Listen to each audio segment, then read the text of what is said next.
ये बात है 2005 की, जब मैंने अपना ग्रेजुएशन कंप्लीट किया था और मैं जॉब की तलाश में था।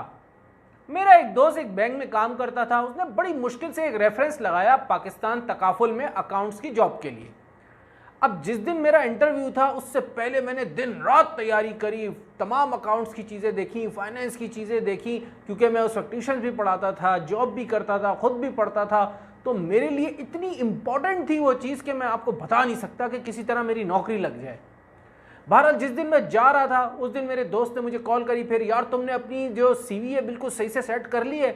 मैंने बोला यार वो बस पिछली दफ़ा जो अपडेटेड थी वही है। कहने लगा नहीं मुझे फ़ौरन भेजो, मैं उसको एक दिन नज़र देख लेता हूँ और तुम्हें दोबारा भेज देता हूँ। अब उस वक्त व्हाट्सएप वगैरह इतना ज़्यादा होता नहीं था। एक दुकान पर अपनी मोटरसाइकिल रोकी और वहाँ से ईमेल करवाई। उसने वहाँ से सही की, दोबारा ईमेल करी, हमने वहाँ से प्रिंट ले लिया दुकान से और देखा भी नहीं कि उसने किया क्या है। अब वो सीवी लेके मैं पहुँच गया वहाँ पे पाकिस्तान तकाफुल के ऑफिस में। जो वहाँ हेड ऑफ फाइनेंस था उसने हाथ में रिज्यूमी ली। अब मेरे जहन में चल रहा है मुझसे फाइनेंस के सवाल करेगा, अकाउंट्स के और इधर उधर, और मैं पूरी तरीके से तैयार था। उसने सबसे पहला सवाल मुझसे ये किया, ये रेज्यूमी तुमने खुद बनाई है? एकदम मैं खटक गया उस वक्त और मैंने कहा जी सर मैंने खुद बनाई है, क्योंकि एक्चुअली बनाई तो मैंने खुद ही थी। अब मेरे दोस्त ने उसमें कुछ अमेंडमेंट्स की थी। उसमें जॉब डिस्क्रिप्शन, क्योंकि मैंने छोटी मोटी जॉब्स की थी स्कूल की, मैं सबसे पहले उसने एक ऐसा अंग्रेज़ी का वर्ड लिख दिया था जिसका मुझे पता नहीं था। सीएफओ ने छूटते ही उस वर्ड को पुकारा और बोला इसका मतलब क्या है? और यकीन मारे मेरी पूरी ग्रेजुएशन, सारी इंटरव्यू की तैयारी सब फेल हो गई, क्योंकि उस एक वर्ड का मतलब मुझे नहीं आता था। और उस सवाल के बाद उसने अगला सवाल नहीं किया और मेरे हाथ से वो अपॉर्चुनिटी निकल गई। जी हाँ बच्चों, वोकैबुलरी इतनी इम्पॉर्टेंट है ना ज़िंदगी में कि ये आपको एक स्पेशल एज देती है ज़िंदगी में। उसके अलावा हो सकता है कि आप इतनी ज़्यादा एक्साइटमेंट ना हो रही हो आपको इस टॉपिक में ना, लेकिन जब आप इस पूरे टॉपिक को सुनेंगे, समझेंगे, मैं आपको बताऊंगा कि क्यों इम्पॉर्टेंट है और किस तरीके से अपनी ज़िंदगी में इसको लेके आना है, कैसे लर्न करना है, तो फिर आपको अंदाज़ा होगा कि ये कितनी इंपॉर्टेंट चीज़ थी जिसको हमने इग्नोर किया हुआ था। तो चले आए शुरू करते हैं।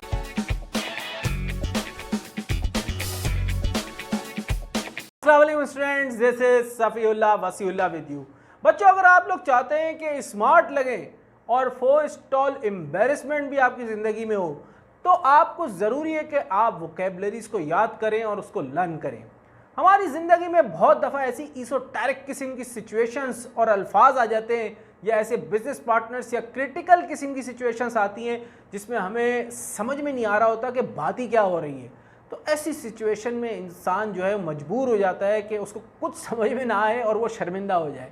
तो ये एक बहुत इंपॉर्टेंट पॉइंट है कि अगर आप चाहते हैं कि आप स्मार्ट लगें और आप चीज़ों को अच्छे से समझें, तो आपको वोकैबुलरीज पढ़नी चाहिए और समझनी चाहिए। पॉइंट नंबर 2 की बात करते हैं।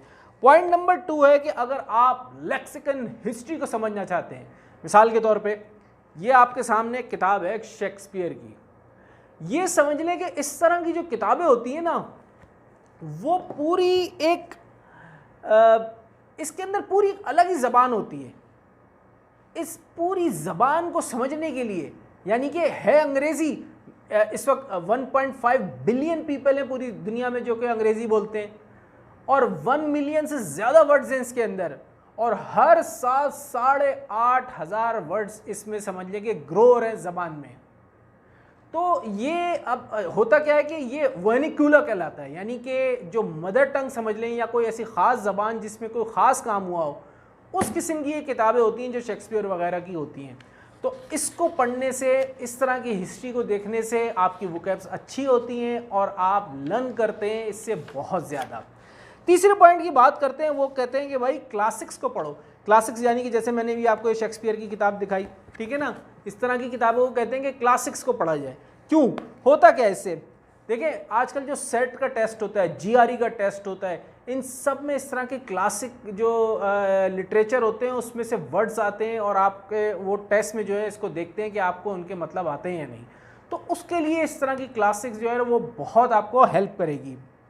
मिसाल दूँ, अच्छा इस किताब में मुझे याद है वो हॉक्स होते हैं ना, वाइल्ड हॉक्स, उसको इसमें इस्तेमाल किया गया। मैंने यहाँ लिखा है हैगिट्स के तौर पे। उसके अलावा एक होता है हेमलॉक, जो कि एक प्लांट होता है, उसको इस किताब में कहा गया है कैक्सी, ठीक है ना। तो ये इस तरह के वर्ड्स चेंज हो जाते हैं, तो फिर वो अगर आपको नहीं पता हो तो इस तरह के टेस्ट वगैरह जो होते हैं उसमें आप पास नहीं कर पाते, तो ये इसके लिए बड़ी इंपॉर्टेंट है। चौथा पॉइंट इसमें यह है कि देखिए रूट्स को समझें। रूट्स को समझना क्यों लाजमी है, मैं आपको मिसाल देता हूँ। कुछ दिन पहले एक मैंने वर्ड पढ़ा था डिस्ट्रीब्यूटरी।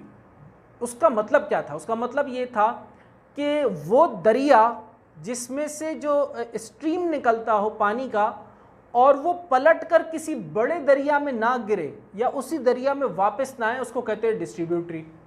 उसी से एक सिस्टर वर्ड निकलता है ट्रिब्यूटरी। उसका मतलब ये होता है कि अगर आपकी रिवर में से कोई स्ट्रीम निकले और दोबारा निकलकर उससे बड़े रिवर में जाकर गिर जाए तो उसको कहते हैं ट्रिब्यूटरी। तो ये पूरी कहानी सुनाने से बेहतर है कि वो एक वर्ड अगर इस्तेमाल कर लिया जाए और उसका मतलब आता हो, तो सोचे कितना फ़ायदा होगा।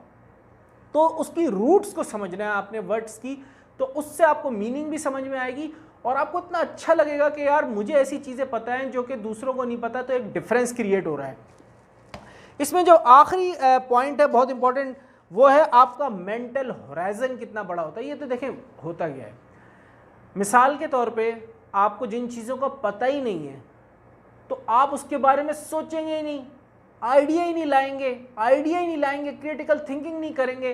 तो जब आपके ये एक मेंटल फैक्ट्री है, इसमें जितने ज़्यादा वर्ड्स होंगे, आपको उनकी मीनिंग आते होंगे, उतने ज़्यादा आइडियाज़ आएंगे, उतना ज़्यादा आप वर्किंग कर सकते हैं, उतनी ज़्यादा वैल्यू एडिशन कर सकते हैं। और आप समझ लें कि मैं सिर्फ स्टूडेंट लाइफ में ही नहीं, प्रोफेशनल लाइफ में बहुत बहुत ज़्यादा इसका फ़ायदा होता है। मैं आपको बताऊं, मुझे याद है कि मैं एक जगह मैंने काम शुरू किया था, तो वहाँ पे मैंने बिज़नेस के जो वर्ड्स होते हैं ना, बिज़नेस डिक्शनरी के, वो मैंने डाउनलोड किए थे, अपने पास सेव करके रखे हुए थे। और जब भी मुझे कोई ईमेल आती थी ना, तो मैं उसमें उसको यूज़ करता था और सब लोगों को ज़बरदस्त लगता था कि यार इसकी कितनी ज़बरदस्त वो कैप्स है। ऐसी बहुत सारी मिसालें मैं आपके साथ शेयर करूँगा अभी आगे भी। बात करते हैं कि इफ़ेक्टिवली कैसे इन अल्फाजों को इस्तेमाल किया जा सकता है और कैसे इनको याद किया जा सकता है, लर्न किया जा सकता है। इसमें जो सबसे पहला पॉइंट है वो है कि जब भी आपके सामने कोई नई वोकैब वर्ड आए तो उसको आपने पर्सनल लाइफ में यूज़ करना है किसी कॉन्टेक्स्ट में। किस तरह? ये इतना आसान नहीं होता, सिचुएशंस को बनाना पड़ता है ख़ास तौर पे उन अल्फाजों को इस्तेमाल करने के लिए, ताकि आपको याद भी रहें और वो आपकी डेली रूटीन में आ जाए। जैसे मैंने अभी आपके साथ शेयर किया कि मेरे पास जब ईमेल्स आती थी तो मैं उस बिजनेस डिक्शनरी के जो वर्ड्स थे उनको वहाँ पे इस्तेमाल करता था जानबूझ के, ताकि मुझे वो आना शुरू हो जाए। तो ये तो हो गई पहली चीज़। दूसरा ये कह रहे हैं फ्लैश कार्ड। फ्लैश कार्ड के देखिए पहले मुश्किल होता था, कार्ड्स के ऊपर लिख रहे हैं, सब कर रहे हैं। अब डिजिटल फ्लैश कार्ड्स आते हैं तो आप उसके ऊपर आराम से जो है मोबाइल के ऊपर लिख सकते हैं, और दिन में 100, 200, 300, 500, 1000 दफ़ा तो आप मोबाइल हाथ में इस्तेमाल करते ही होंगे, तो उनको देख के आप याद भी कर सकते हैं। जो तीसरा पॉइंट है वो बड़ा इंपॉर्टेंट है, वो है पिक्चर्स का। देखिए मिसाल के तौर पर जब भी आप अपनी वालदा का चेहरा अपने सामने लाते होंगे जहन में, तो क्या आता होगा? माँ या मदर। तो वो वर्ड कभी चेंज नहीं हो सकता। इसी तरीके से जब आप पिक्चर्स अपने जहन में लेके आएंगे ना हर वर्ड के लिए, तो वो आपको याद होना शुरू हो जाएंगे और आपके लिए इस्तेमाल करना उनको बहुत इजी हो जाएगा। इसकी मैं आपको एक मिसाल देता हूँ, बल्कि इसको इस तरह समझते हैं, नेक्स्ट पॉइंट के साथ मैं इसको रिलेट करता हूँ ताकि ज़्यादा अच्छा समझ में आ जाएगा। वो है कि कल्चर से रिलेटेड, यानी कि जब भी आप कल्चर से रिलेटेड चीज़ें करें तो उसको ख़ास अटेंशन दें। मिसाल के तौर पे जब मैं सऊदी अरब आया था तो यहाँ लोग अरबी बोलते थे, मुझे अरबी आती नहीं थी, तो एक कल्चर का डिफरेंस आ गया, ज़बान का भी फ़र्क था। तो मैंने उन डिफरेंट कल्चर के, अच्छा उसमें इजिप्शियन भी थे, सीरियन भी थे, सब डिफरेंट किस्म की अरबिक बोलते हैं, तो इतना ज़्यादा मिक्स हो गया कि मैंने उनसे वर्ड्स सीखना शुरू कर दिए।